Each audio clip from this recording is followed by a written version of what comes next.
show. Love it. Concerned. You know, they had to make sure I know, that. Okay. Concern. You mentioned repeatedly on the show that Latinas need to be strong in numbers. If that is the case, then why do you think there have been numerous Latina business women's organizations lately? Why do you think we don't join together as one instead of breaking off into so many groups? In fact, there is an organization that is so similar to NHBWO that people like myself get confused. Why do you think we are like that? Sarita.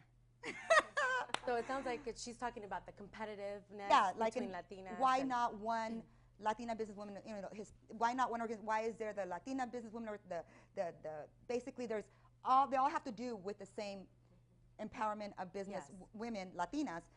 Why segregate? Why not just join another one? That's the question. I think it goes back to putting it as an analogy to the financial advisor. There are plenty of financial advisors out there.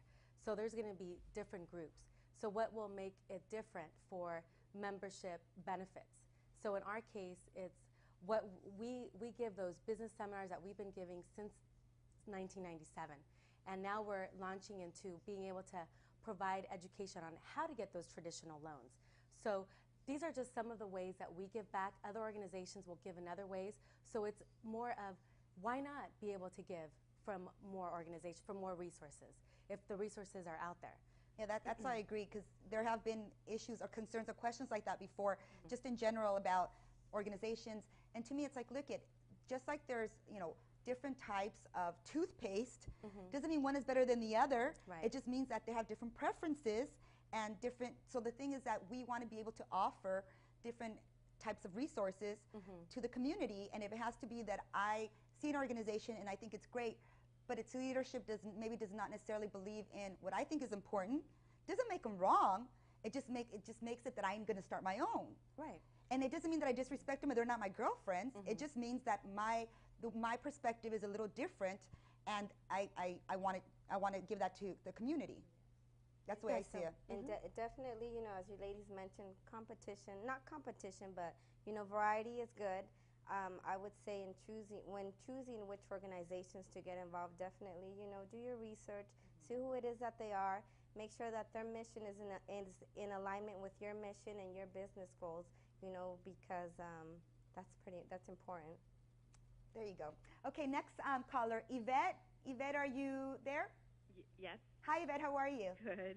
Thank you for your call. What's your question? I'm kind of nervous, but here goes. Oh, no problem. It's all girlfriend here. Well, I work at a very non-traditional, male-dominated, very few Latinos are in the business, and it's how is it that you kind of break the stereotype that the companies have as to what Latinos are? I mean, you'd be amazed at the things that I've been asked. Like what? Give us an example. I want to hear this. What was it once? I am not Mexican, by the way. My parents are from South America, so I remember once, I'll never forget this. I mentioned something, oh, I have leftovers for dinner or something, and automatically there was this, oh, was it rice and beans? And I'm like, oh my God, there's so much to learn here. or like I tell them about organizations I belong to, and they say, oh, do you have to speak Spanish only to be a part of it? So it's like there's this cluelessness out there, and I sometimes want to say, well, do I need to educate, or I just need to do my own thing? So it's hard because the corporate world is not just about Latinos. We have to learn to work with everybody. I agree. And so that's where the thing is like, do I educate or do I just say, yeah, forget it? No, I personally, I've actually dealt with that many times, and I'm a true believer that people that make those comments are not there to hurt us. Or I know that. It's just education. Yeah, exactly. Yeah, and it's, absolutely. with all due respect, it's their ignorance of our culture. It's my job to educate them on, and not but in a very respectful way, and say, oh no, you're talking about, that's what Mexicans eat. I'm from South America, and this is what we eat, and basically say, you know, and say, if there's anything more you want to know about us, ask me. I tell people that I said, I will not judge you, because there's many questions that they don't ask because they're scared they're going to offend us. So I said, don't worry, I will not judge you, whatever question you want to ask me, because unless you ask the question, you're never going to know the answer. So if you become more of a resource and an ally to them, then they feel that they'll feel closer to you and bond to you, and you'll be the quote-unquote expert, and that way it's not something contradicting, but it's actually coming together. how is it that you work when you work with that type of corporate environment when you're like the only one? Well, are they receptive? Do they want to learn? Or Yes, absolutely. Then if you're, and then you'll become basically, you'll be very popular in a way where if It they just ask, seems like there's so much work to do. yes, there is. There is so much work to do, but I think But you're it's not our approach. alone. Know that you're not alone. Yes. I know that. I We're know all that. in but this together you feel, to educate and feel by yourself when you're with. I mean, that's why you go to these organizations like what you two belong to are just amazing, because then you're like, okay, I feel like a part of a group. But when you go back to work, it's like you feel alone.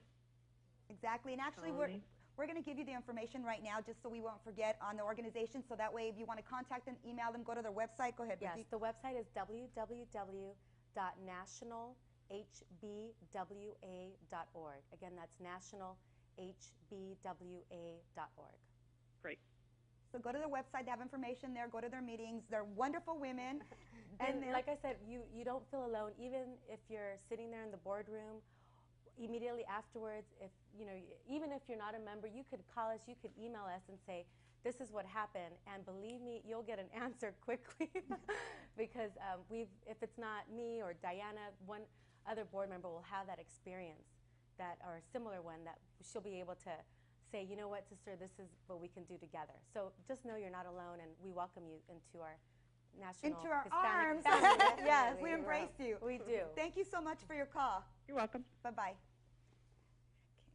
Let's see. I know, and there's so much frustration, and I know because I've experienced it, where it's like that we really do have to start not taking offense. Well, not that anybody does, but I've seen women or people get offended. Like, can you believe they told me that? And I could understand us automatically getting defensive, but we need to remember that we don't teach them, how are they going to know?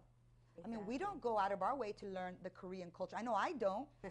So I'm ignorant towards a lot of their cultural traits, so I wouldn't want them to get angry at me if I ask a dumb question to them.